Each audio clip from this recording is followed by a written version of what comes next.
This is Season 1 of NNLM Discovery, a podcast from the network of the National Library of Medicine. I'm Librarian Yamila Alkayat, and I will be your guide as we explore how NNLM is engaging with communities to provide access to trusted information for the purpose of improving the public's health. Today's episode is The Moby Bookmobile, a story from Region 4. Executive Director of Region 4, John Bramble, will be joining us today. Hi, John. Hi, Yamila. John, what story will you be sharing? Our story literally takes health information on the road in the form of a bookmobile that travels the Wind River Reservation in Wyoming. This is a project that started in response to the COVID-19 restrictions and continues to grow. Wow. It sounds like this is our podcast version of a road movie. That's pretty true, Yamila. I spent a large portion of this episode riding shotgun in the bookmobile. I love this. Before we jump in, tell us about Region 4 and what makes it unique. Region 4 is a huge region. It comprises of 9 states that spans from the Mexico border to the Canadian border, and it serves a large number of rural and frontier communities, many of which need assistance with health information. When you live hours away from a major city, you sometimes have to approach health literacy a little differently. This is where Robin Levin comes in. She's the librarian at the Fort Washakie School Community Library that's part of the pre-K through high school complex on the reservation, which is also open to the public, where it provides internet access and other digital literacy services to the entire community, or it did until COVID struck. I'm sure COVID had a big impact on this community. What was the workaround? It did. Robin figured out a way to take books to her constituents. I caught up with Robin in front of the Indian Health Center, where she was packing up from a successful book distribution and hitching the bookmobile to the back of her pickup truck. So Robin, tell us where we are right now. We're standing at the intersection of Ethatee Road and Blue Sky Highway on the Wind River Indian Reservation in Wyoming. And all the authentic traffic sounds are here. Behind us is Indian Health Center, and there's a free open clinic every Tuesday. So this is where we set up our bookmobile racks for people to come and browse the racks, take books home. So every Tuesday in the afternoon, people are coming to expect that we are here. And what is this trailer you're hooking up? The name is Moby Bookmobile, and you'll notice the white pickup, the white trailer. There's Moby Dick, because he's kind of a literary guy. This little trailer travels anywhere, and so it makes it convenient for folks who don't have convenient transportation, and that was really the reason why we started up in the first place. COVID hit. Everything was closed, schools, our county libraries were closed. There isn't a bookstore in the county except for in the lobby of the grocery store, there's a little bookstore. And that was untenable. We just couldn't live with that. This reservation is home to both the Northern Arapaho people and the Eastern Shoshone. And with 2 separate tribes, both sovereign nations, my responsibility is pretty clear. We serve the reservation population, so we need to go to them. All right, all of you gentlemen and ladies out there who do not know how to hook up a trailer, this is YouTube 101.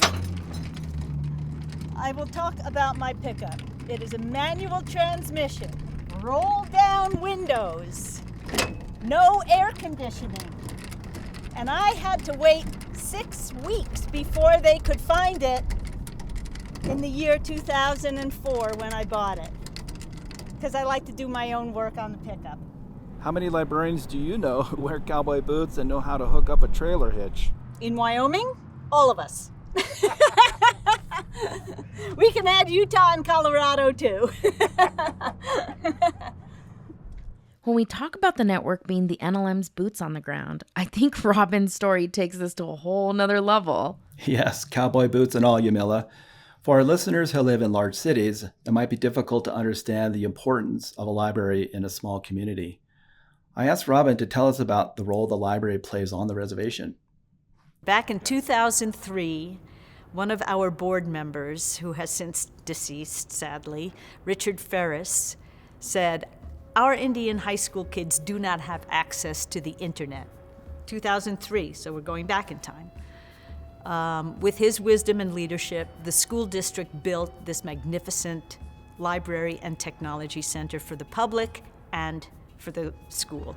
And so we ran with public access from 8 in the morning till 8 in the evening, and then on Saturday mornings as well, so that people could come in, use the computers, use the Wi-Fi, use the books and the resources we have, and promote themselves in the ways they chose. Educationally, medically, I want to do my banking, I want to communicate with my nephew in Idaho, in any way, whatever. So our desire is to see that literacy is an important part of everybody's home.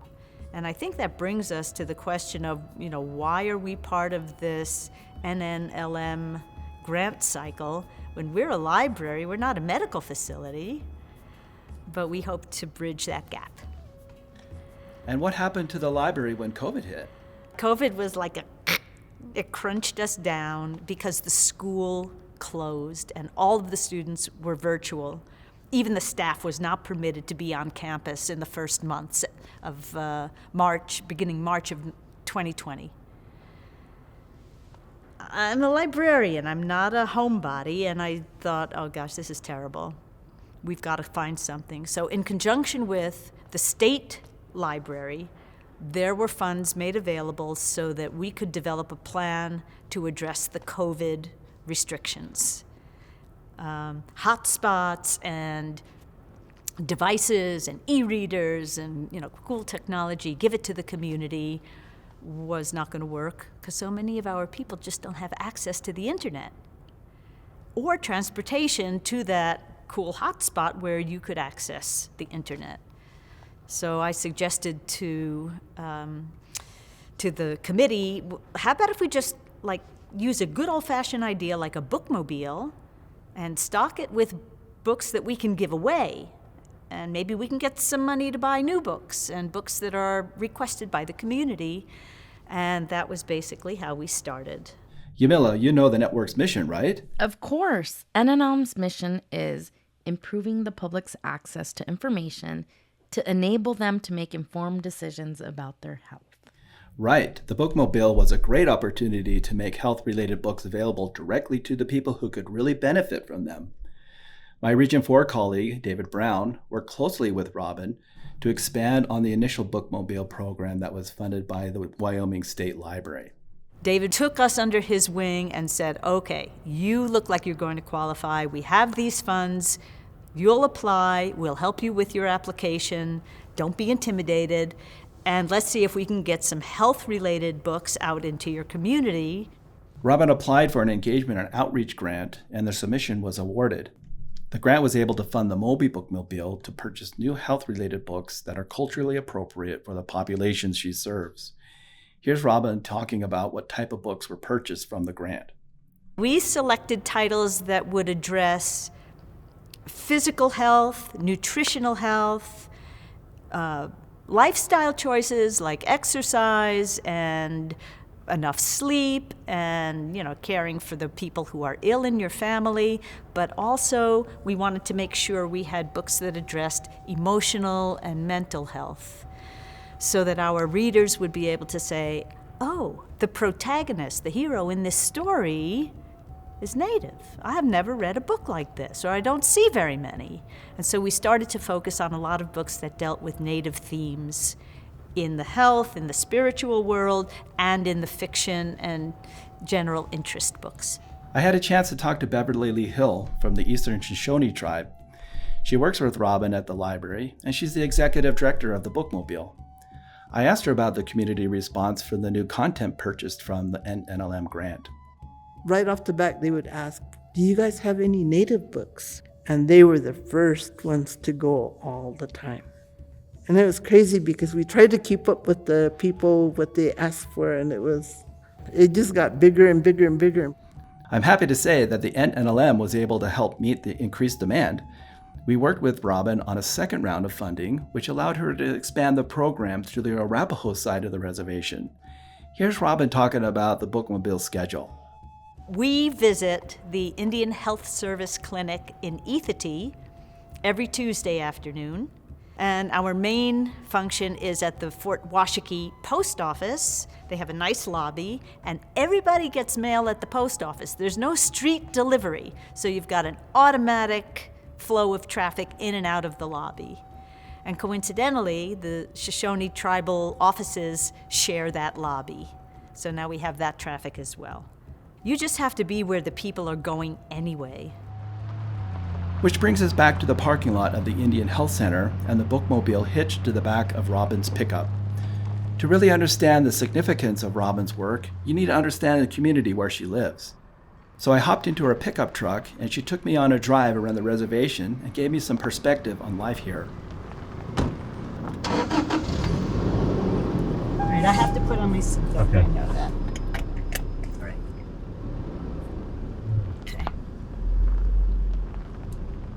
Okay, we are traveling west between Ethity to Fort Washakie.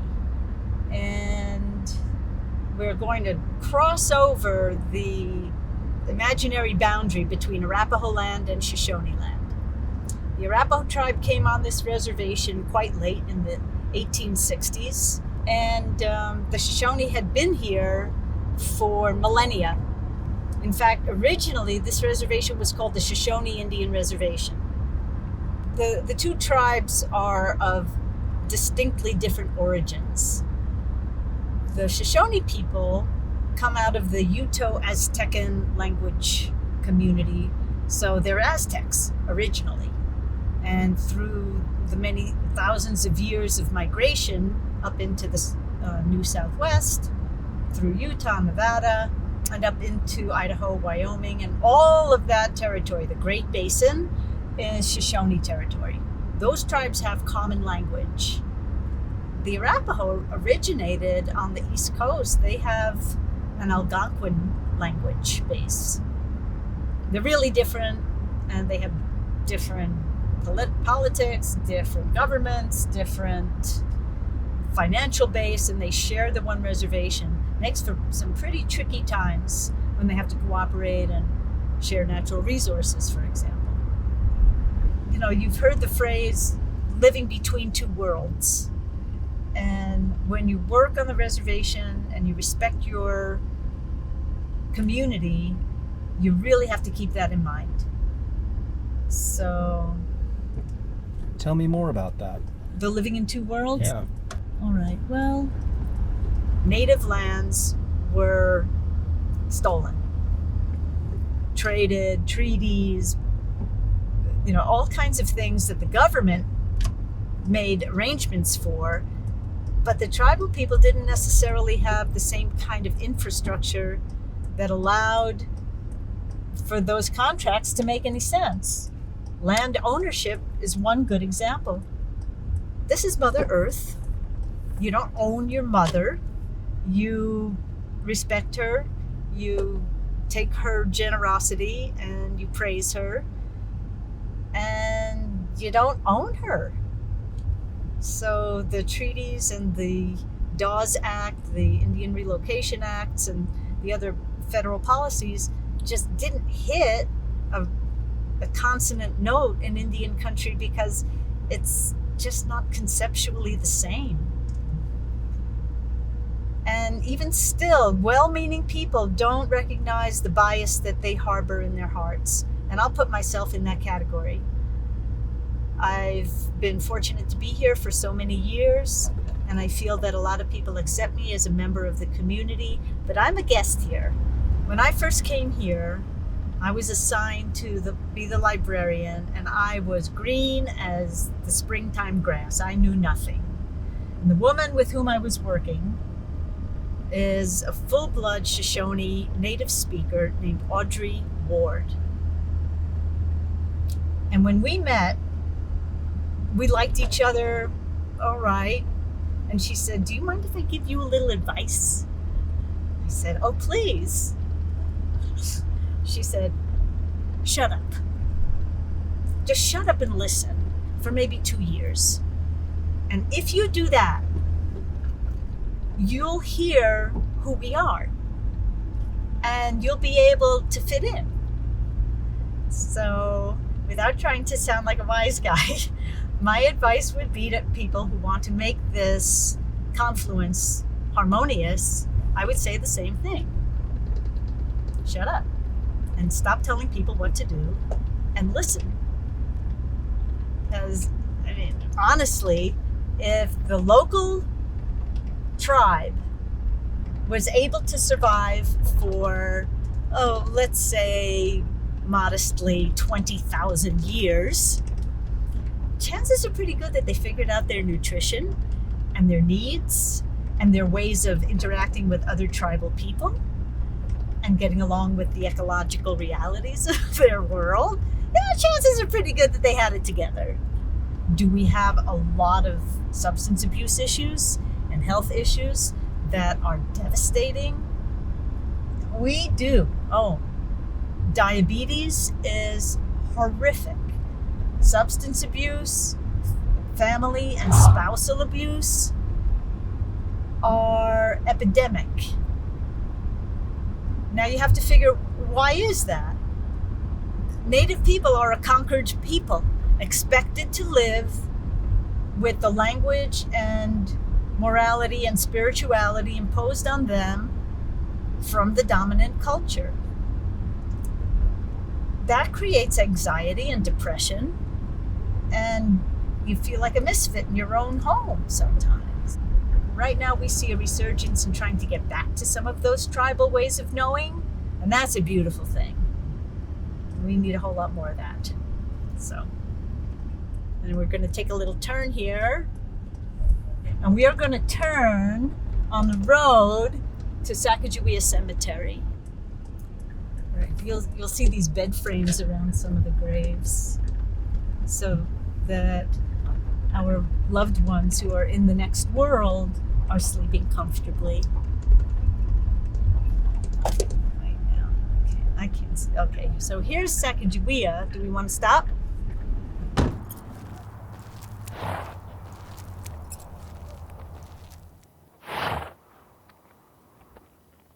Yamila, when you visit Fort Washakie, you should really stop and visit the Sacajawea Cemetery. Really?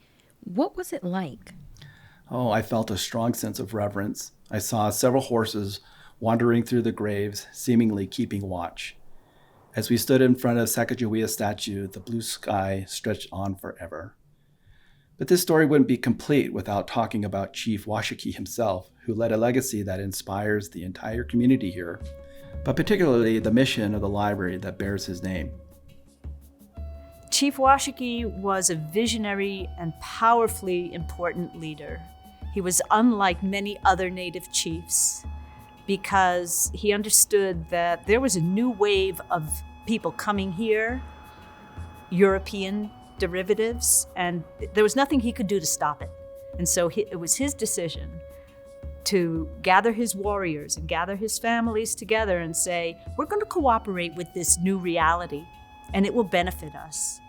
So in exchange for allowing all of these pioneers and travelers and military people to come through our territory, we're going to ask for some favors in exchange, with education being the key to adapting to the new way. What would Chief Washakie think of your library? Boy, that's a twist. I'm hoping that our library promotes a sense that the written word, the storytelling, the honor of accepting what the elders are giving us in whatever form it may be is going to allow us to continue being who we really are. Without the library, there wouldn't be a central location where people can share that vision. So I think it's safe to say that Robin and her colleagues know how to do outreach right, by truly understanding the community that they serve. The Moby Bookmobile continues to operate while the Fort Washakie School Community Library remains closed to the general public. But the Bookmobile has been so well received that it'll continue to distribute books even when the library fully reopens. Thanks, John. It's really inspiring to hear these stories of fellow librarians rolling up their sleeves and making a difference in their communities. We'll be featuring other profiles, grants, and interesting information from all of our regions during this season of NNLM Discovery. Subscribe, rate, and comment on our podcasts. Be sure to share these episodes to help us grow our audience. For more information about NNLM, the NLM, and to watch a short video featuring content from this story, check out the links within this episode's description. The NNLM offers free training, partnerships, and many resources that help to improve health and wellness. Learn more at nnlm.gov.